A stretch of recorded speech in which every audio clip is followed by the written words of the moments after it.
হাদিবের মৃত্যুর জন্য এই প্রশাসন দায়ী। আমি বলবো এই প্রশাসন দায়ী, কারণ যে উপদেষ্টা পরিষদ, এটা আসলে মেরুদণ্ডহীন উপদেষ্টা পরিষদ। এদের কোনো মেরুদণ্ড নাই, ঠিক আছে, এদের কোনো মেরুদণ্ড নাই, ঠিক আছে। আর আমাদের এই যে শরীফ ওসমান হাদি ভাই, তিনি বলছেন যে আমাকে যদি মারা হয় তাতে সমস্যা নেই, কিন্তু আমাকে যারা মারবে তাদের যেন বিচার হয়। সেই বিচার এখন পর্যন্ত কিন্তু আমরা পাই নাই, এবং ওইভাবে কোনো পদক্ষেপ এই প্রশাসনের কাছ থেকে এখন পর্যন্ত আমরা দেখতে পাই নাই, ঠিক আছে।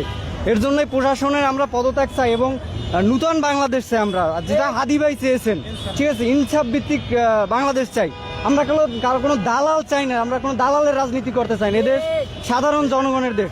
হাদি ভাই আসলে এমন একজন মানুষ যিনি এদেশের চিকিৎসা ব্যবস্থা নিয়ে কথা বলছেন, এদেশের মানুষের ভাগ্য বদলের জন্য আসছেন। কিন্তু বাংলাদেশের ইতিহাসে দেখবেন কোনো নেতা এদেশের ভাগ্য বদল নিয়ে খুব চিন্তা করে না, তারা শুধু দেশ থেকে পালাতে চায়,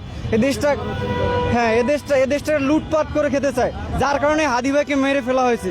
তো আমরা হাদি ভাইয়ের বিচার চাই, এবং আমরা একজন হাদি ভাইকে মারা হয়েছে, আমরা দ্বিতীয় হাদি দাঁড় করাবো। যদি দ্বিতীয় হাদিকে মারা হয় আমরা তৃতীয় হাদিকে দাঁড় করাবো, যদি তৃতীয় হাদিকে মারা হয় আমরা চতুর্থ হাদিকে দাঁড় করাবো। তারপরও এই রাষ্ট্রে আমরা আগামীর বাংলাদেশ, কোরআনের বাংলাদেশ গড়ব, ইনসাফের বাংলাদেশ গড়ব, ঠিক আছে।